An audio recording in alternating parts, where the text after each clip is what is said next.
Shalom à vous. Je voudrais partager encore un thème très intéressant qui est notre pèlerinage sur la terre.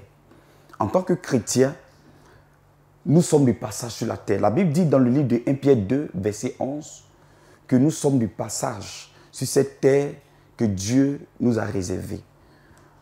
Au commencement, cela n'était pas le cas. Dieu a créé la terre et tout ce qu'elle appartient, tout ce qu'elle contient, afin que l'homme puisse régner sur la terre. Mais le péché a fait que la terre a été dénaturée. C'est pourquoi le Seigneur Jésus est venu pour sauver toute l'humanité. Et il dit ceci dans le livre de Jean 14, verset 1 au verset 2. Il dit, « Je m'en vais au Père vous préparer une place. » Lorsque le Seigneur dit qu'il va nous préparer une place, cela sous-entend que nous n'avons plus de place ici sur la terre, que nous sommes que des ambassadeurs. Alléluia. Et ce que je voudrais que vous puissiez comprendre également, hormis l'enlèvement qui aura lieu, il y aura également le fait que tout homme qui naît finit par mourir. Donc, la mort sera aussi un passage qui nous permettra d'arriver à notre destination.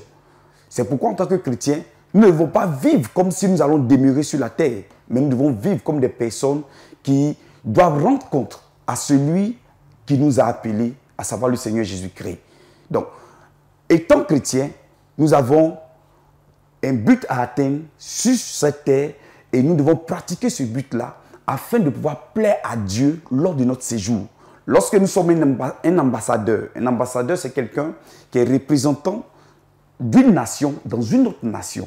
Et il ne fait pas ce qu'il veut, mais il a été délégué par une nation afin de représenter celle-ci dans la nation dans laquelle il se trouve. Donc, en tant qu'ambassadeur, nous sommes représentants du royaume de Dieu sur terre. Et en tant que tel, nous devons manifester ce royaume-là afin d'amener la terre tout entière à connaître Christ.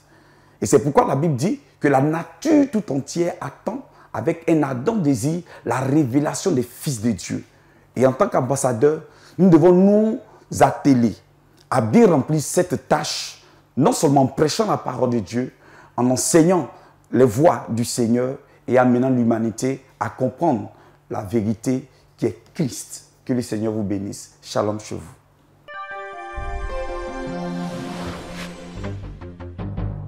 Bismillahirrahmanirrahim. Wassalatu wassalamu ala rasulillah wa ala alihi wa sahbihi wa sallama tasliman kathira.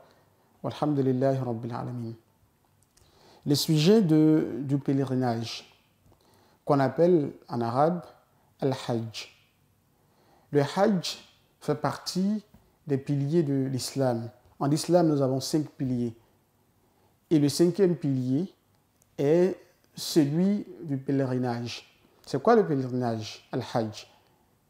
Le Hajj, c'est une visite, un voyage que le musulman, le croyant, effectue donc vers la maison sainte, la maison d'Allah Jalla wa Ala, qui est la Kaaba. Et ce musulman-là, quand il effectue donc ce voyage, donc de son lieu d'habitation vers la terre sainte pour une visite donc à la Kaaba, avec l'intention, bien entendu, de se rapprocher d'Allah Jalla wa Ala en accomplissant des actes d'adoration précis, spécifiques, dans un mois spécifique.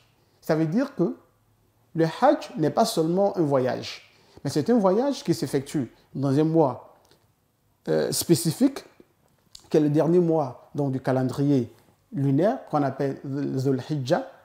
Et quand on effectue donc ce voyage dans ce mois de Dhul Hijjah, donc le pèlerinage, les pèlerins vont donc vers la Kaaba où effectuent le voyage avant Dhul Hijjah. Mais le Hajj lui-même donc s'effectue donc dans le mois de Dhul Hijjah, le 12e mois du calendrier musulman. Et quand on y va, il y a des actes d'adoration spécifiques, spéciaux, donc qui sont accomplis par ce musulman-là. Rasul alayhi salatu wa salam nous dit Al-Hajj Arafah. Il y a beaucoup d'actes, beaucoup d'adorations qu'on fait donc, pendant le pèlerinage. Parmi ces actes d'adoration, on a effectivement donc, la station de Arafah. Donc, quand le musulman qui n'obtient pas ou qui n'arrive pas à stationner à Arafah aura perdu son Hajj. Voilà pourquoi Rasul sallam dit Al-Hajj Arafah. Donc, le Hajj, c'est le fait de stationner à Arafat. Il y a bien effectivement, comme je le disais tantôt, donc beaucoup d'adoration qu'on fait pendant le pèlerinage, mais parmi ces actes importants là, il y a le Hajj, la visite donc, à la mosquée et bien d'autres actes. Donc il est important et obligatoire pour le musulman qui en a les moyens effectivement, ce n'est pas obligatoire sur tout le monde, celui qui en a les moyens d'effectuer le pèlerinage, c'est obligatoire pour ce musulman-là d'effectuer le pèlerinage. Dans le cas contraire, il mérite le châtiment d'Allah Jalla wa Ala parce que c'est un acte obligatoire. Celui qui ne le fait pas, ou le musulman qui dit que le Hajj n'est pas obligatoire, ce musulman-là, il n'est plus musulman, ou cet individu n'est plus musulman, il devient kafir en même temps.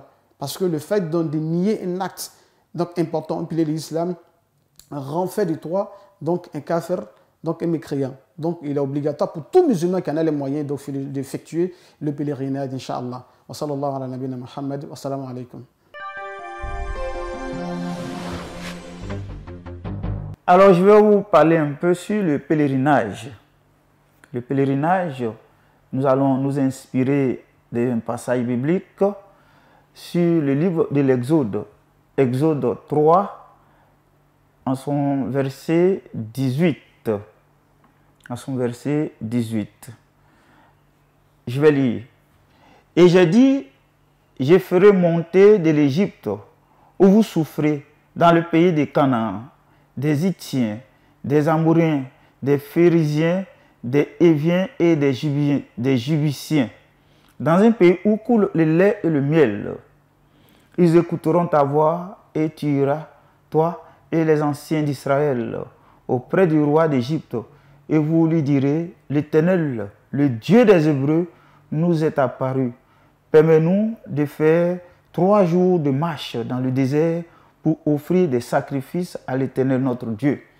Alors bien aimé, le pèlerinage, c'est un temps de retrait, un temps pour communiquer avec Dieu, un temps où, vis-à-vis de Dieu, nous faisons ce pèlerinage, disons, pour montrer à Dieu que nous l'aimons.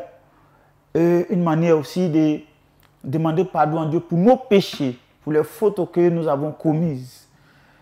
À travers ce pèlerinage qui peut être dans un lieu saint, soit on effectue un pèlerinage en tant que chrétien, catholique comme je le suis, en Israël, plus précisément en passant dans les lieux d'apparition où Jésus a fait des miracles, aller dans son sépulcre ou bien au mur de lamentation. Tout cela pour montrer au Seigneur que sincèrement, nous avons péché et ce péché nous a tellement éloignés de lui. Donc en faisant ce pèlerinage, c'est montrer à Dieu que du fond de notre cœur, en toute sincérité, nous l'aimons.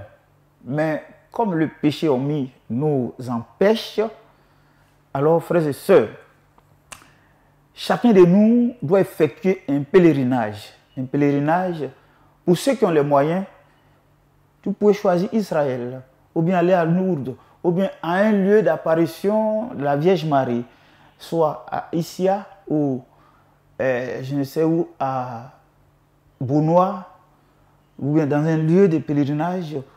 On peut aussi se retirer. On peut aussi se retirer pour pouvoir montrer à Dieu que nous manifestons du fond de notre cœur un grand amour pour lui. Comme le font chaque année nos frères musulmans. Ils vont en pèlerinage à la Mecque pour aller montrer à Dieu qu'il aime. Alors frères et sœurs, chacun de nous, en tant qu'être sur cette terre, doit avoir un temps de pèlerinage, de retraite pour montrer à son Dieu que nous l'aimons.